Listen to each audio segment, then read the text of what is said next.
Muchísimas gracias a todos pues por la invitación. Jairo, gracias por invitarme.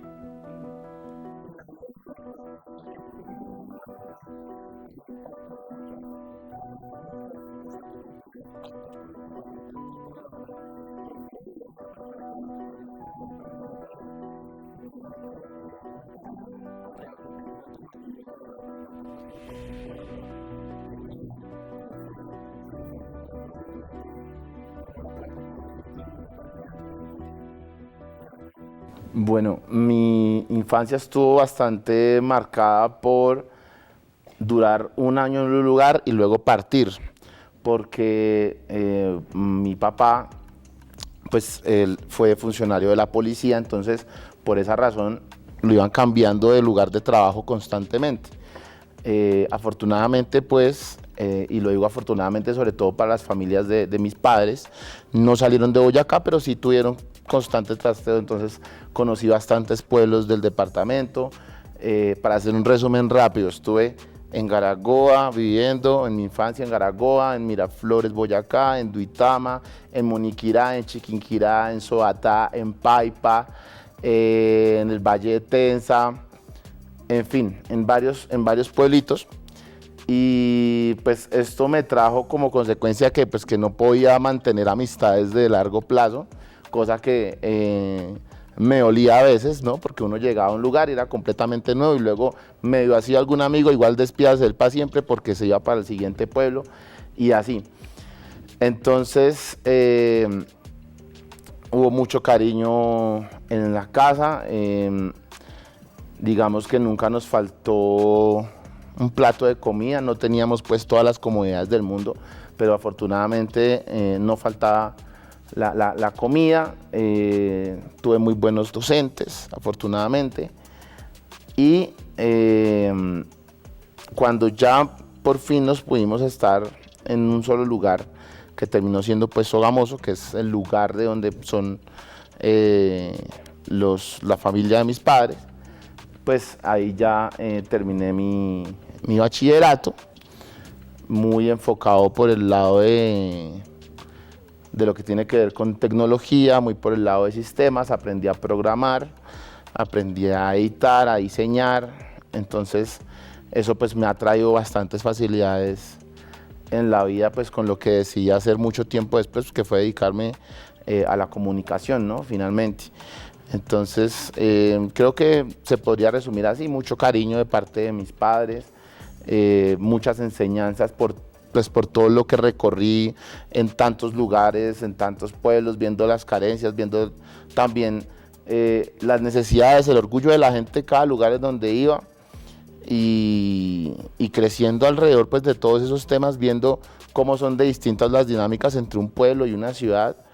Y aprendiendo eso. Yo creo que sobre todo fueron muchos aprendizajes de la infancia y pues muy agradecido con la vida por eso también. Sí, sí, sí.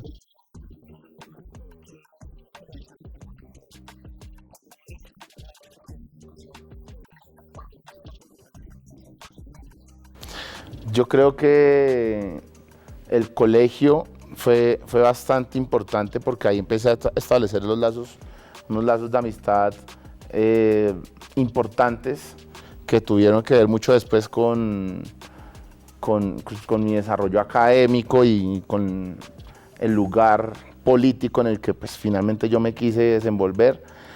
Eh, Tuve muy buenos amigos que tenían mucha relación, por ejemplo, a pesar de la edad, yo te estoy hablando de unos 13, 14 años, que ya conocían de Silvio Rodríguez, que ya hablaban de filosofía, que ya hablaban de todos estos temas. Entonces, y lo otro, la formación que pues tenía que ver con tecnologías de la información, pues que me pareció buenísima porque de ahí puede desprender también otros proyectos como el del canal de YouTube, que si yo no hubiera estado en ese lugar, en ese colegio, teniendo en cuenta lo de sistemas, que además pues salí homenajeado con mención de honor, mejor dicho, Me fue muy bien en el colegio, en esa parte, porque había otra parte en la que había una materia, la de filosofía, en la que, por ejemplo, digamos que me iba regular. Sin embargo, me terminó yendo muy bien porque la desarrollé de otra manera, que fue tratando de facilitar la información de la filosofía al resto de mis compañeros. Entonces, esto me lo agradecía mucho la profesora de ese entonces. Y creo que a través de eso también fui construyendo otra clase de dinámicas. Mejor dicho, siento que todo en la vida ha sido como una especie de tejido que afortunadamente ha resultado muy bien hasta el momento. Un profe o una profe. Nancy Correa, la profesora de filosofía, y un profesor de sistemas, bueno, dos profesores, uno al que le decíamos el tigre, que se llama Jairo, y otro que se llama Augusto. Entonces ellos, digamos que fueron los que tuvieron mucho que ver, aparte son mis profesores de español, con los que me los llevé muy bien, porque afortunadamente en esa materia sí, pues nunca tuve problemas. Es más, hubo una época en la que era como medio inquisidor con el tema de la ortografía y la gramática y todo este cuento. Entonces, bueno, eran otras épocas ahí, pero bueno, digamos que me fue bien, digamos que me fue bien en eso.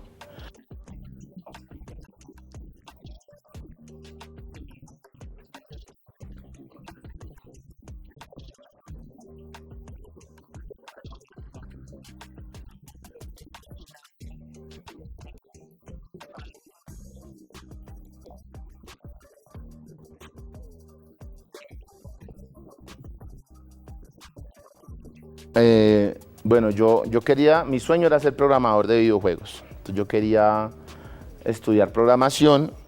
En esa época, en Colombia, había solamente una carrera que se le acercaba y era la ingeniería multimedia, que la dictaban en la Universidad Militar. Ya hoy en día, pues, he visto que esa carrera, por ejemplo, están más universidades y todo eso, pero en esa época solo estaba ahí. Y mi mamá, que hay que decirlo, pues siempre fue bastante sobreprotectora, había, había sufrido un tema con la muerte de un familiar mío, con el hermano de mi papá, que fue asesinado acá en Bogotá en el año 2005. Entonces, a raíz de eso, mi mamá, pues absolutamente horrorizada con el tema de la violencia en Bogotá, dijo como: ninguno de mis hijos va a estudiar en Bogotá. O sea, no quiero ni que los roben, ni que los apuñalen, ni que los maten, ni que nada de eso. Entonces, bueno, uno era ese tema, y dos, el tema económico, pues que esa carrera es bastante costosa hoy en día, no sé cuánto valga, pero pues a nosotros no nos alcanzaba. Entonces, finalmente yo un día cojo un dado y escribo las carreras que más o menos me parecen, ¿no? Entonces, diseño gráfico, derecho, ingeniería industrial, no me acuerdo cuáles fueron las otras tres, psicología. Bueno, ahí puse 6 carreras, eché el dado y cayó derecho, entonces terminé estudiando derecho. Entonces, así tomé la decisión, terminé estudiando derecho así, con un dado, completamente al azar, porque la verdad ninguna me interesaba del todo. Entonces era como, bueno, veamos cómo nos va. Y entré a estudiar a la Universidad Pública de Boyacá, que es la UPTC. Y ya, ese fue el tema, ese es el, claro, porque acabo de hablar un poco del tema de la programación y la gente dirá, pero ¿cómo así que terminó estudiando Derecho? Pues bueno, fue por eso, fue porque no se pudo hacer la carrera de programación y pues lo eché al azar la vaina.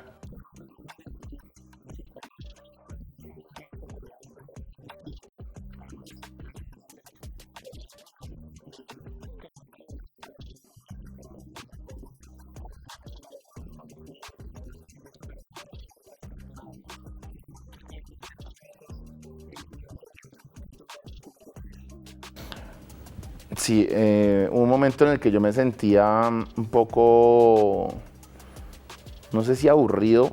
A mí me fue bien en la carrera, pero hubo un momento en el que yo veía, por ejemplo, filosofía del derecho y nos puso el profesor a hacer un documental sobre alguna problemática que nos pareciera que valía la pena relatarla, y nosotros escogimos con un compañero el tema de el día sin carro en Bogotá.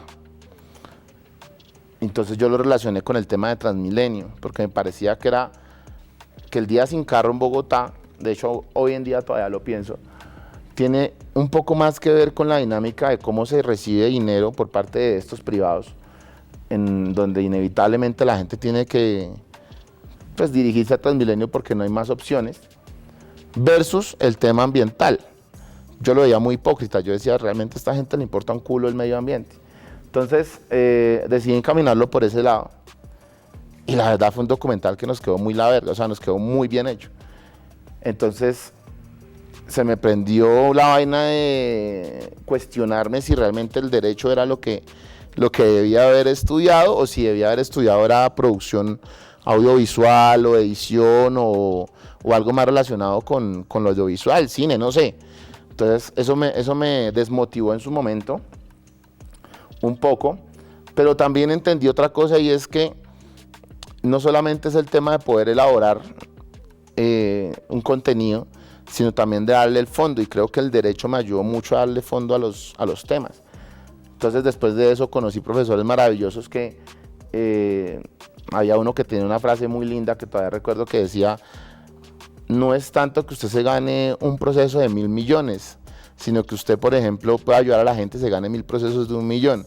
Entonces empezaron como con ese tema de hay que ayudarle a la gente. Había un administrativista muy bueno en Boyacá que llevaba unos procesos grandísimos en donde lo que él hacía era evitar que los políticos se robaran la plata. Entonces esas cositas así me fueron inculcando como un amor un poco más profundo por el tema del derecho hacia el lado de que le sirva a la comunidad y no tanto para enriquecerse, sino ayudar a las personas. Y eso lo inculcaron mucho. A veces siento que sí, por ser universidad pública, ¿no? Lo que dice la gente de derecha, que es que allá llegan esa... que llegan a, ¿qué? ¿Cómo es que es la frase? A meter dogma a los estudiantes, pues, a encarrilarlos por el lado del comunismo, ¿no? Y de la izquierda y que no sé qué.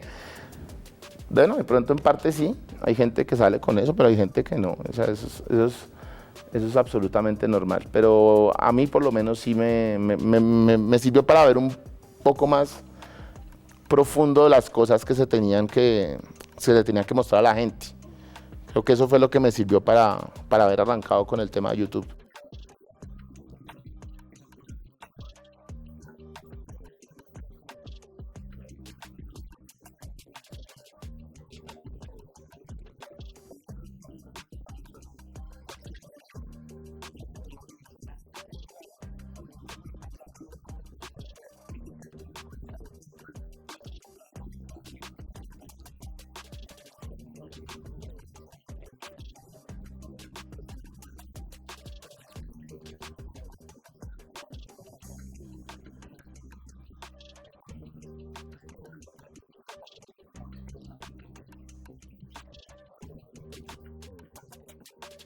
El adoctrinamiento es lo que es la palabra que yo estaba buscando. Eh, que me da risa una vez, ahora con Robledo que ando tan agarrado, pero una vez que atendió a Eva Rodríguez porque dijo que yo vengo de un colegio público y lo que hacen es adoctrinar a los niños. O sea, lo que hacen allá es adoctrinar a los chinos para que se vuelvan de izquierda. Y Robledo le dice, pero si ustedes estudian en un colegio público, usted es la muestra de que no están adoctrinando. Esa fue una muy buena pena. A cada quien lo suyo, eso sí. ¿Cómo es la llegada a YouTube? Es decir, hay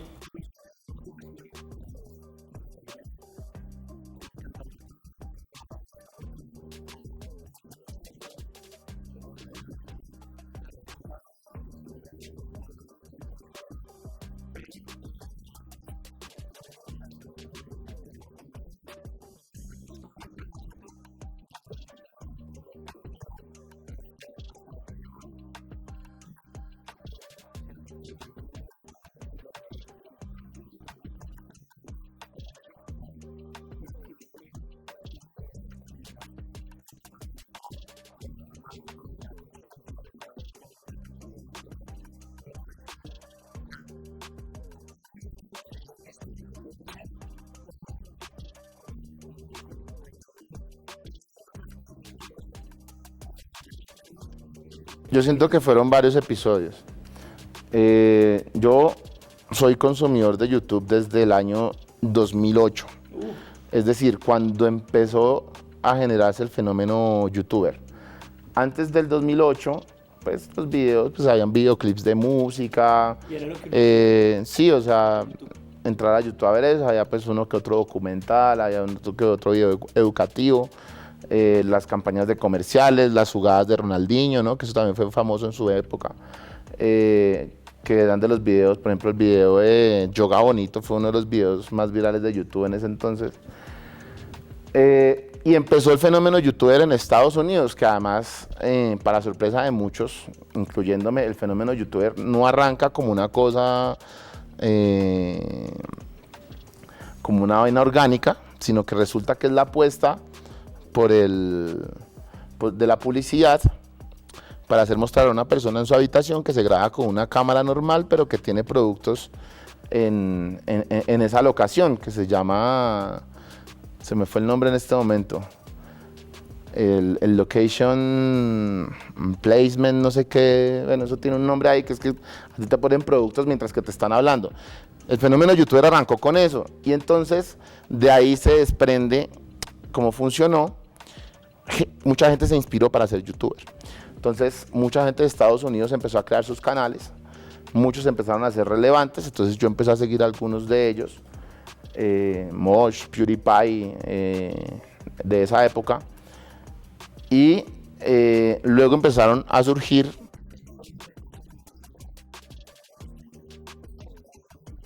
yo creo que entre ellos no, yo ya los consumía, pero mi principal influencia arrancó de los canales latinoamericanos.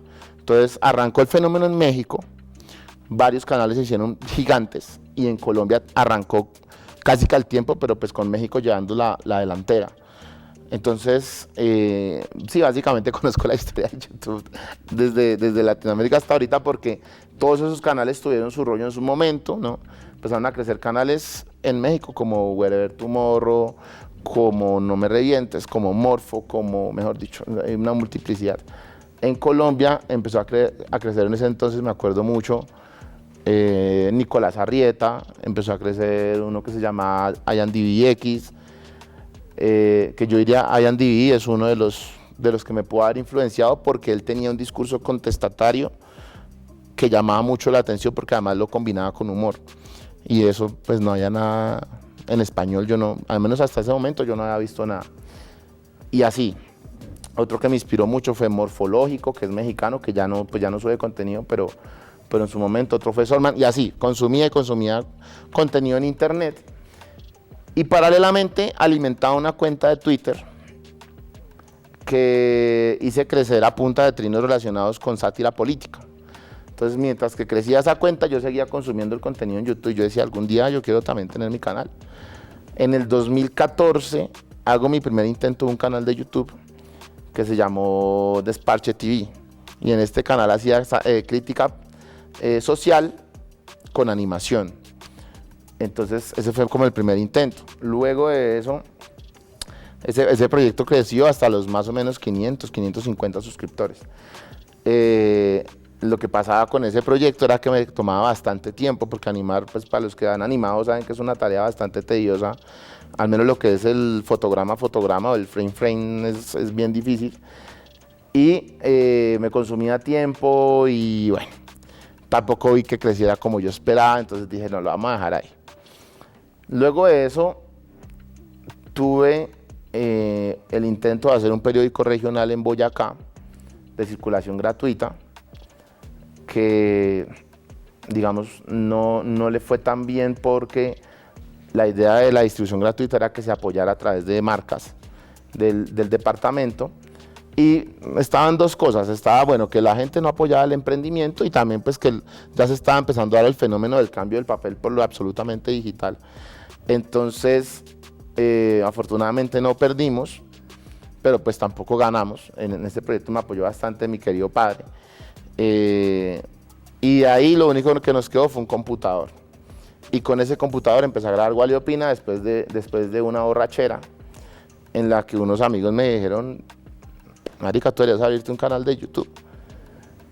Y a mí me quedó sonando la vaina, porque ya lo había intentado una vez, pero me han dicho, marica, ábrete un canal que tú eres bueno para eso, para hablar de eso. Más de tomar pola y estar hablando de Sí, política, que es vagabundo, está todo. exacto. ¿Dónde viene me dicen Wally? O sea, Ah, bueno, Wally es porque es un apodo que me decía una tía desde que yo era chiquito, entonces era como está mi Wally, ¿qué hubo, mi Wally, cómo está? Entonces alguna vez un amigo lo escuchó y de ahí en adelante pues todos los amigos me empezaron a decir fue Wally.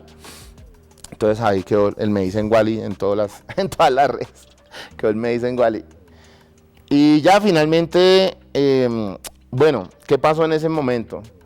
Yo tenía mucha inspiración de varios canales de YouTube de esa época, uno mexicano que se llama El Pulso de la República, que habla también de temas políticos, otro venezolano que se llama El Reporte Semanal con el profesor Briceño, que habla también de o sea, es un formato universal además, porque viene de la televisión gringa, es de hace más de 60 años que se utiliza ese formato, que en un momento era de entrevistas, que es el late night, que en un momento era de entrevistas y en un momento a otro también se convirtió en una crítica política bastante dura. Ajá, y se terminó pasando a la comedia. Lo que eran presentadores inicialmente terminaron siendo comediantes que pasaron a hablar de política y de humor político. Entonces, sí estuvo bastante interesante pues ver qué cosas que a mí me gustaban podía traer de cada uno de esos canales, que además yo casi que los veía a todos, me gustaba muchísimo. Y me surgió ese interrogante, que es lo que yo, a veces me dicen, ¿qué le puede decir usted a las nuevas generaciones respecto a crear contenido? Entonces yo lo que digo es, marica, busquen algo que ustedes crean que no está en Colombia o que a ustedes les interesaría ver y no existe. Entonces yo veía que en Colombia no existía un formato de estos, un late night que hablara con comedia de política, porque pues lastimosamente después de la muerte de Jaime Garzón, digamos que un poco de lo que era el humor político audiovisual se apagó. Los intentos que hubo pues no tuvieron mucho éxito, además porque la gente que los intentó hacer se veía desesperanzada, amenazada, con miedo. En ese entonces, luego de la muerte de Garzón, quedan intentos en radio. Afortunadamente pues permaneció La Luciérnaga, que ya se había creado como desde el inicio de la época de Gaviria, y luego en Caracol Televisión hubo un intento con Los Reencauchados, que era un formato de humor político también, y ya, o sea, de ahí para adelante básicamente no había más un formato que a mí me agradara de ver de humor político, pues no existía. Entonces dije, voy a hacerlo yo, y ahí fue como arrancó la vaina de hacer Wally Opina.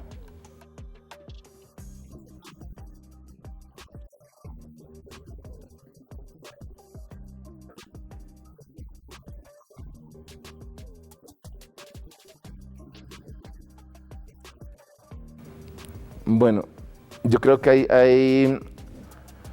hay uno en particular que me hace muy feliz, y es haber conocido a Martín de Francisco, porque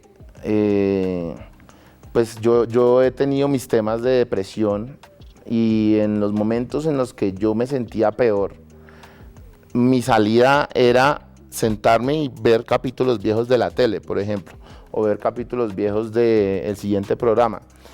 Entonces, hay una colaboración que hicimos con él, como a los 3 años de que ya tenía yo el canal, y escribirle y que él me respondiera de inmediato y que nos hubiéramos podido ver, fue una cosa para mí impresionante. O sea, fue una vaina maravillosa, yo no lo podía creer, emblemático.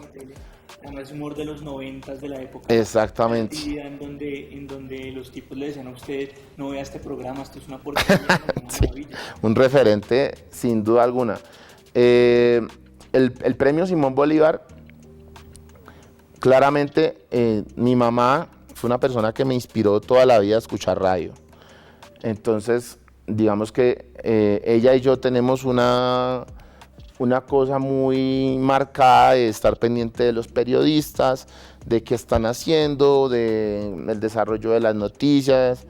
Ella escuchó al maestro Juan Gozaín en la cadena básica muchos años. Yo me iba para el colegio después de haber escuchado a Juan Gozaín. Luego empezó a escuchar a Darío Arizmendi, hasta donde también Darío Arizmendi estuvo, y bueno, digamos que fue toda una vida de escuchar radio. Y claro, mi mamá decía antes de que yo estudiara Derecho, ella también le hubiera gustado que yo hubiera estudiado Periodismo, Comunicación Social. Ella decía, ojalá un día, imagínese usted ganándose un Simón Bolívar. Entonces, el habérmelo ganado fue una vaina, la verdad, yo tampoco me lo creía. Fue muy, muy bonito poder ver que mi mamá estaba ahí, verme recibir ese premio, pues verlos a ellos tan orgullosos de eso. Entonces, yo creo que sin duda ese fue uno de los más emblemáticos también. Y también se puede decir que el cariño de la gente, cada vez que una persona me pide una foto, o que le graba un video para su mamá, para su novia, que no sé qué, es también un motivo de mucho orgullo, porque es una cosa que uno dice, pues madre, de verdad hay gente que lo ve a uno, o sea, no es molestando, sí hay gente que lo está viendo a uno. Hace poquito que estuvimos en la Plaza Bolívar, era una cosa maravillosa, muy bonita ver tanto aprecio de la gente, y eso, como que uno no termina de creérselas, y sentir la misma sorpresa como la primera vez que me pidieron una foto, que fue en un bar en Duitama. Además me acuerdo tanto la primera vez que me pidieron una foto, que fue como a los 3 meses que tenía el canal. Eso fue una vaina bellísima, bellísima, porque es ver a la gente que lo apoya a uno, que lo ve, y que gracias a ellos pues uno ha subsistido y decidió tomar eso como una profesión y ya. Supongo que, digamos, parte de lo que...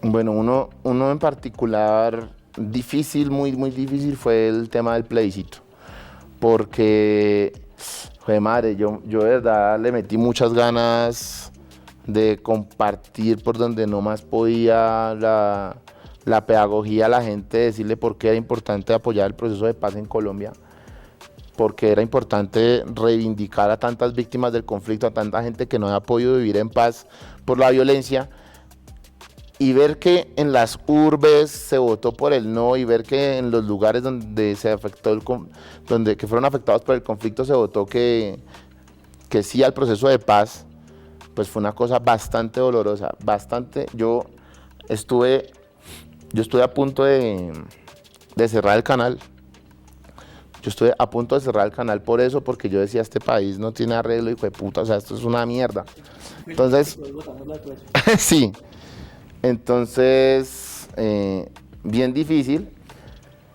Afortunadamente, pues varias personas pues me insistieron en que no lo hiciera, en que continuara, en que tocaba rodear el proceso de paz, en que no había que desfallecer, y bueno, menos mal que lo hicieron, porque pues pudimos seguir adelante con el canal y eso. Sí, yo creo que el momento difícil ha sido ese. Sí, han existido momentos en donde me he agarrado con gente en redes sociales, se han burlado de mí, han sacado memes. Bueno, yo creo que afortunadamente yo tenía ya el cuero duro de haber estado en Twitter muchos años, porque a la par que yo arranqué a ver YouTube en 2008, ya tenía mi cuenta en Twitter. El que sea puede revisar que ahí dice creada desde tal 2008. Y dentro de eso pues también ya me ha ganado pues putazos y pues las groserías que aparecen todos los días en Twitter, y pues eso lo que me hizo fue, digamos que ser muy duro frente a esos temas. Entonces no he tenido ese inconveniente de sentirme mal porque por ejemplo lo que pasó con Luis Carlos Vélez, que me dijo ballena o algo así, son cosas que a mí realmente me resbalan, que la gente dirá, bueno, entonces si le resbala, ¿por qué le da protagonismo a lo que le dijo Luis Carlos Vélez? Lo que pasa es que dentro de lo que a mí no me importa, ¿no? Dentro de lo que a mí yo digo me resbala, también me interesa que estas personas queden muy mal paradas, porque finalmente así, mostrando esos espejos, la gente se da cuenta de qué es lo que se está haciendo mal. Porque había gente que me decía, igual y por su culpa Polo Polo es representante a la Cámara, porque en su momento se le atacó con vehemencia también. Y yo digo, primero, el primer validador de gente de derecha como Polo Polo, pues no soy yo.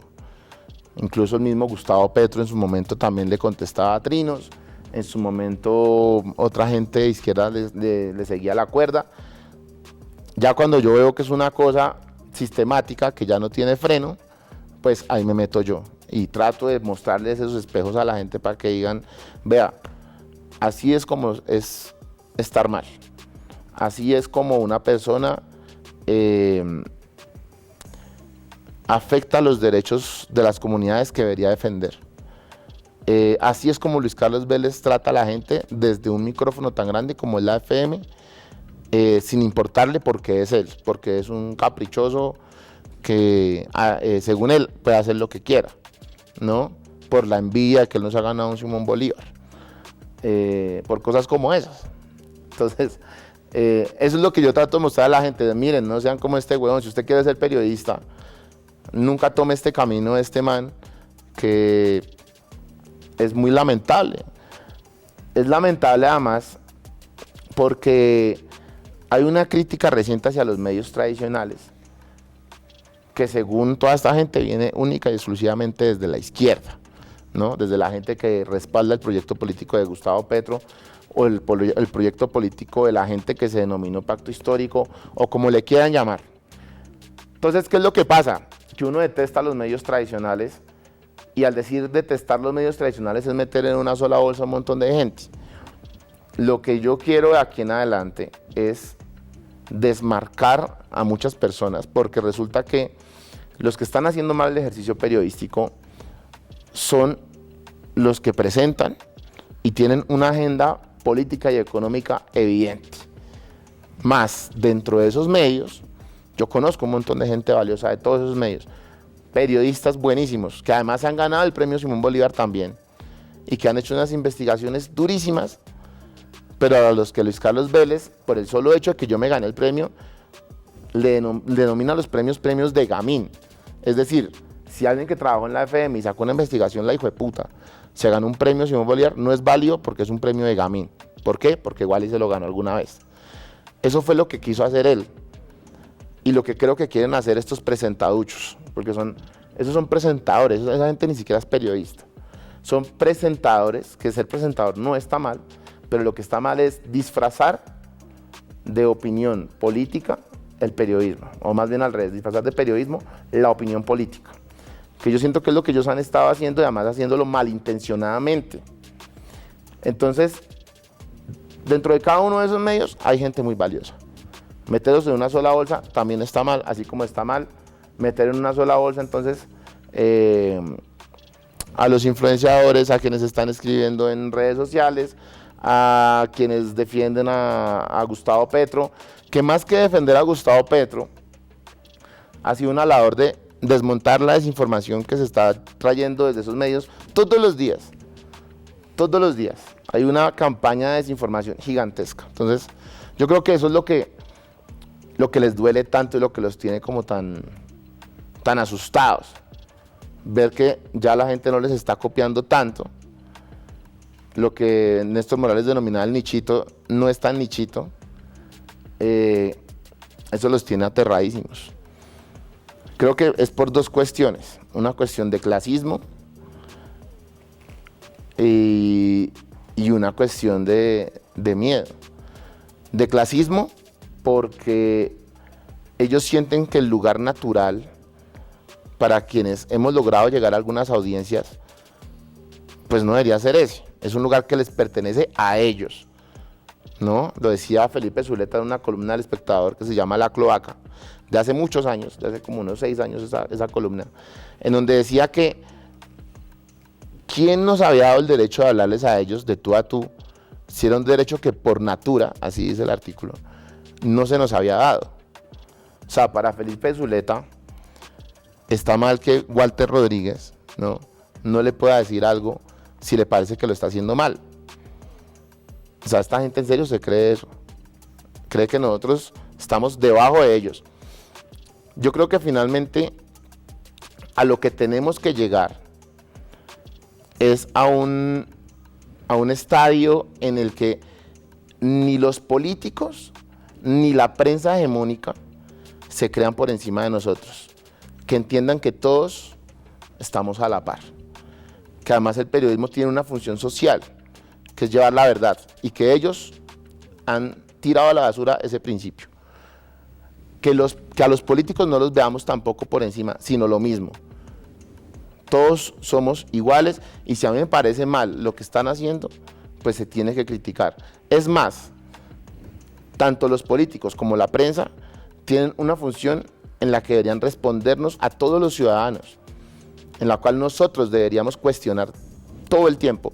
Lo que pasa es que como estaban acostumbrados a no tener crítica de ningún lado, pues hacían lo que se les daba la gana, pero como ahora llegó el feedback, el 2.0, las redes sociales, pues ahí tienen pues su sartada de comentarios, de denuncias duras, de expresiones de la gente finalmente.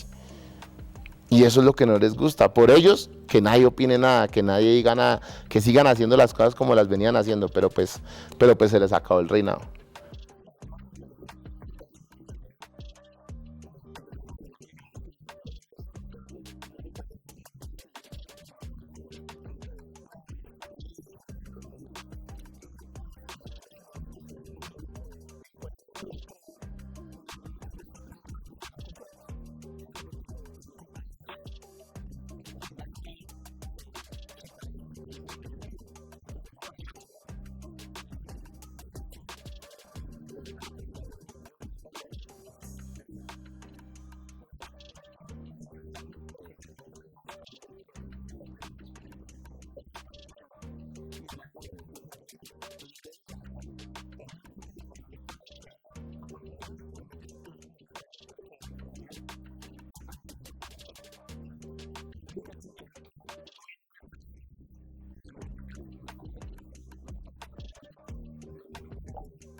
Yo siento que el control de los ciudadanos va a ser mucho más fuerte que el control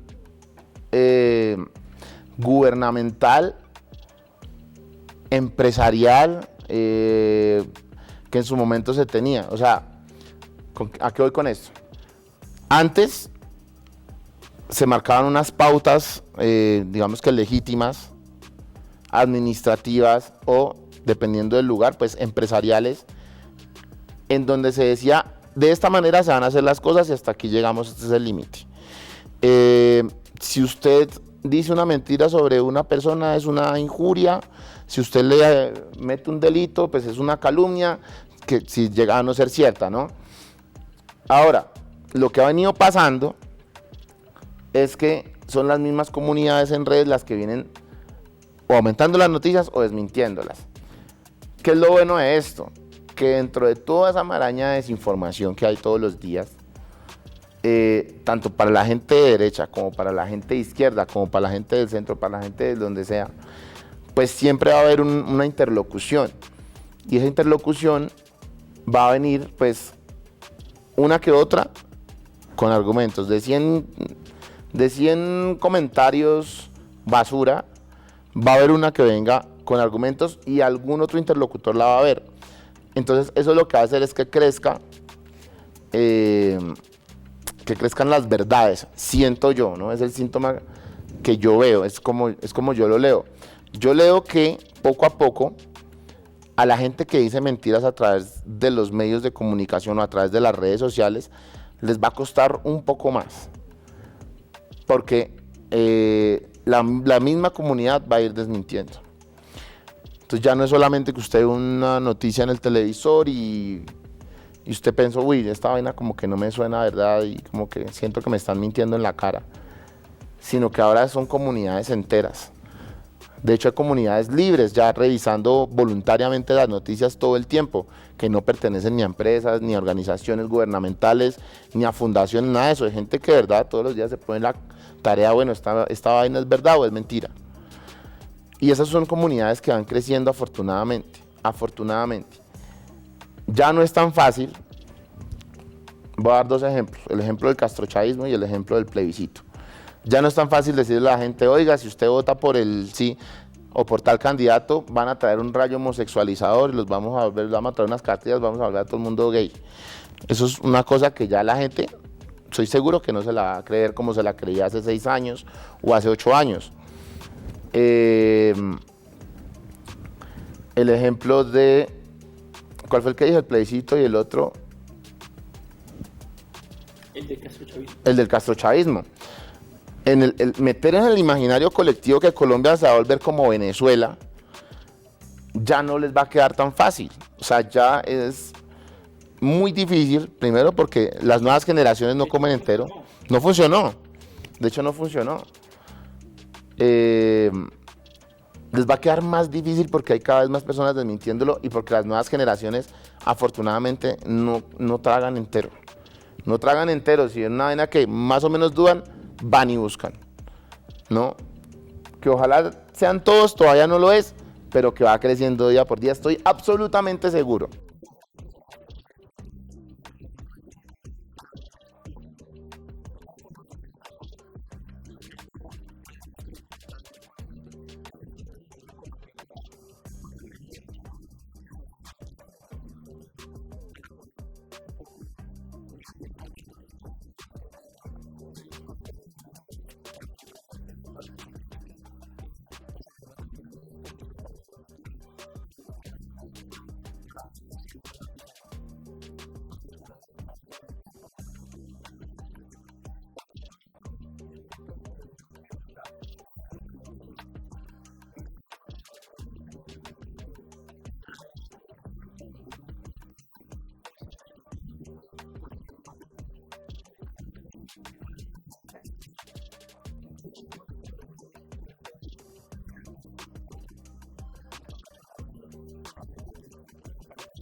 Bueno, yo siento que hay responsabilidad sobre todo de las brechas generacionales. Yo creo que esta generación es muy responsable de lo que vaya a pasar de aquí en adelante con los pelados que están empezando a ver y pues consumir noticias.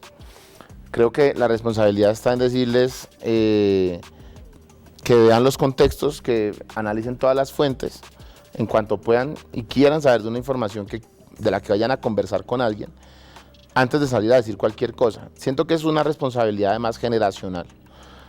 En cuanto al tema de la regulación, es una cosa en la que por lo menos yo no concibo que haya necesidad de más regulación. Yo lo que creo es que con los elementos que hay en este momento es suficiente. Es decir, el periodismo está regulado hasta cierto punto por la calumnia, la injuria, y las falsedades que se puedan decir, las retractaciones, etc. Más allá de eso, siento que el castigo social se va dando naturalmente. Es decir, que esta gente haya perdido credibilidad no es gratis y es algo que de verdad les duele, en serio les duele. O sea, que más gente se haya volcado por verme a mí, por ejemplo, ¿no? Pues un huevón que viene de Boyacá que nunca en su puta vida hubiera podido llegar a un lugar como un Caracol o RCN, sí, por el lugar de donde viene, ¿no? Por la persona que es. Que las personas me estén viendo a mí es algo que a ellos les fastidia, les duele y se les nota. Que estén viendo a otros medios alternativos, lo mismo. Es decir, que hayan más interacciones entre una persona que crea contenido para desmentir las cosas que ellos dicen, ¿no? Es algo que de verdad les molesta. Y ese es el castigo social que se les está dando ahorita y que estoy seguro que más adelante va a ser mucho más fuerte. Estoy seguro que poco a poco, por ejemplo, Pauta se les va a ir retirando de allá porque ya no llegan a tanta audiencia o porque precisamente la credibilidad está por el piso. Y siento que esos lugares van a ir cambiando gracias a la gente también. Porque finalmente, si tú tienes un medio, porque hay que tener en cuenta otra cosa, los medios tradicionales han sido como un hobby de los multimillonarios, ¿no? Entonces, tengo mucho dinero, soy un banquero, entonces pongo un medio para que en caso de que yo lo necesite, pues saque ahí una noticia que a mí me haga falta sacar. En sí, los medios tradicionales hace mucho tiempo dejaron de generar dinero. Entonces, lo tienen ahí como por si acaso, pero de nada sirve tener un medio ahí de por si acaso si no tiene audiencia. Entonces, ese es el castigo que se le va a terminar dando a toda esta gente que creen que son los inmaculados, que tienen la verdad absoluta y que son los ungidos por Dios y por el rey y por la reina para estar ahí diciéndole las cosas a la gente como según ellos ven la verdad, ¿no? O como según las agendas políticas y económicas que los tienen, les dicen que es la verdad.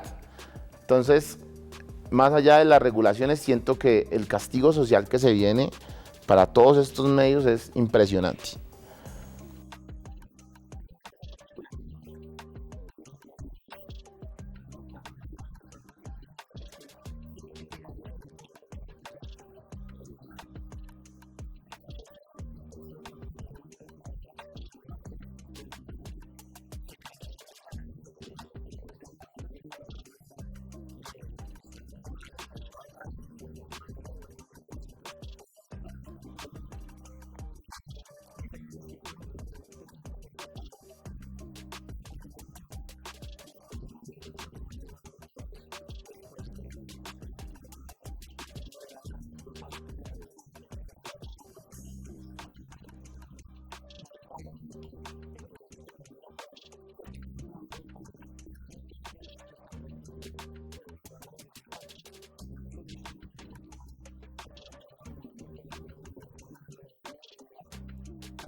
Qué pregunta esa.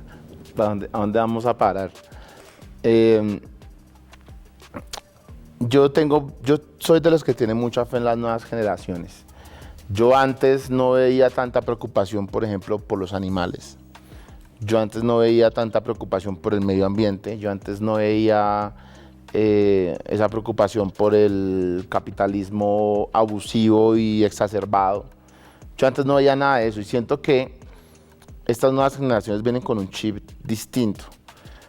Que, claro, han nacido en una época de consumo tremenda, además de la sobreexposición del entretenimiento a través del consumo rápido de internet, de los TikToks, etcétera, etcétera.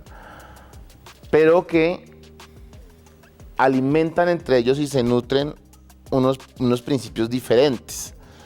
Es decir, es más de rechazo, un ejemplo, ¿no? Que Taylor Swift le pega una patada a un perro hoy en día, que sería un escándalo mundial, ¿no? Es mucho más rechazo el que existe hoy en día que el que hubiese existido hace 10 años, ¿no? Es más esa dinámica, siento yo, progresista que se está dando, además a favor de la paz, por ejemplo. Si los que en el futuro van a estar al frente del poder son estas nuevas generaciones que muchos subestiman, además, siento que son muy subestimados. Yo siento que el mundo puede ser un lugar mucho mejor. Yo siento que son personas que están en contra de las armas, en contra de las guerras, en contra de las bombas, a favor de los animales, a favor de la comunidad LGBTI, a favor del medio ambiente, están todo el tiempo ahí compartiendo además sus pensamientos, siendo mucho más, ¿cómo decirlo? Se expresan mucho más. Yo siento que eso va a ser bueno de aquí a unos años. Y por lo mismo, porque el que se esté expresando mal, pues va a tener una sanción en redes, ¿no? Que es lo que antes pues sería una sanción social. No sé cómo se vaya a llamar después ese tipo de sanción. Que la gente ya los deje de ver. Si usted está diciendo que, por ejemplo, el pobre es pobre porque quiere, entonces que alguien llegue y le diga, sí, pues entonces lo bloqueo, weón, porque usted no me gusta lo que usted dice. Entonces, la verdad lo veo con optimismo, sí, con esperanza. Bien, buena respuesta. Es lo que hay que intentar reconstruir en este mundo difícil, la esperanza. Bueno.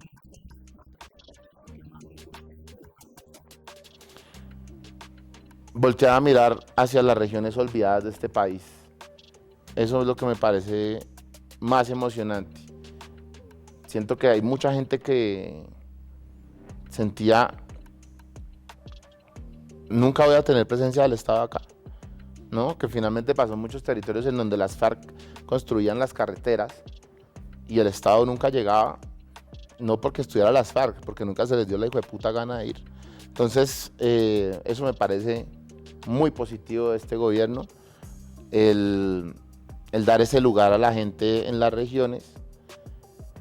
Me parece que eso ha sido lo máximo. Lo que menos me gusta, el discurso de vamos a ser diferentes y no serlo en muchos aspectos. Un ejemplo, lo que ha pasado con Verónica Alcocer y su séquito de masajistas, pelucas, yo no sé qué más hijo de puta es que tiene. Eso no me gusta pa' ni mierda. O sea, no me gusta que compren plumas de ganso para la casa de Nariño. No me gusta. Ay, no, que es que tu tina también lo hacía. No me importa un culo. Es que se supone que ustedes no iban a hacer lo mismo. Esas pequeñas cositas, además, es de donde se pega a la derecha para atacar. Porque al ver que no hay otras cosas, entonces se cogen de lo que mucha gente podría llamar estupideces, pero que para mí en el sentido del fondo sí tiene mucho sentido. Es decir, aquí se hicieron movilizaciones sociales, hubo un estallido social en donde murió mucha gente, y esa gente no se murió para que Verónica tenga masajista, punto. ¿Qué música es la que más le gusta a usted? El vallenato. El vallenato, su vallenato favorito. El vallenato, para quienes no sepan, voy a todos los festivales vallenatos, desde que la vida me da la oportunidad de ir, asisto a Valledupar. También escucho mucho rock. voy a todas las versiones de Rock al Parque. O sea, es algo que la gente diría, ¿cómo así? Pero sí. Entonces, sí.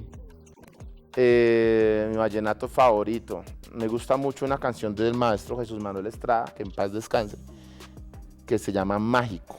Esa es mi canción favorita del vallenato.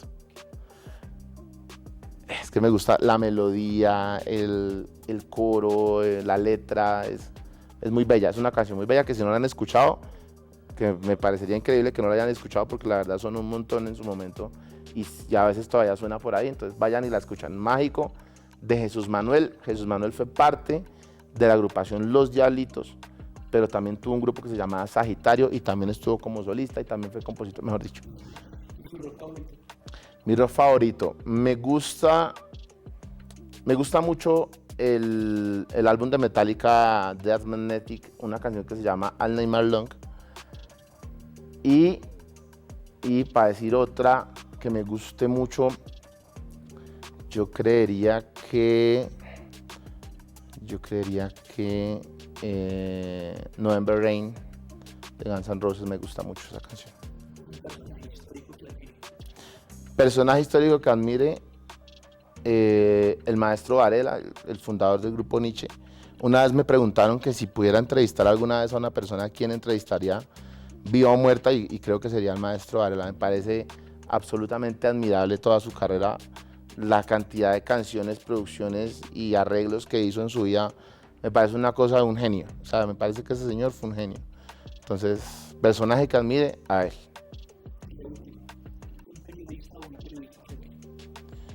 A Juan Gosaín, además porque ha sido una persona que nunca irrespetó los principios del periodismo, que criticó, investigó y habló sobre el que tenía que hablar, y que después de muchos años de ya haber salido digamos que del ejercicio diario, sigue haciéndole control a los medios, sigue haciéndole control a los periodistas y sigue mostrando sus críticas año a año sobre cómo se está llevando el periodismo de mal por los medios tradicionales, y haciendo las críticas necesarias para que el periodismo mejore.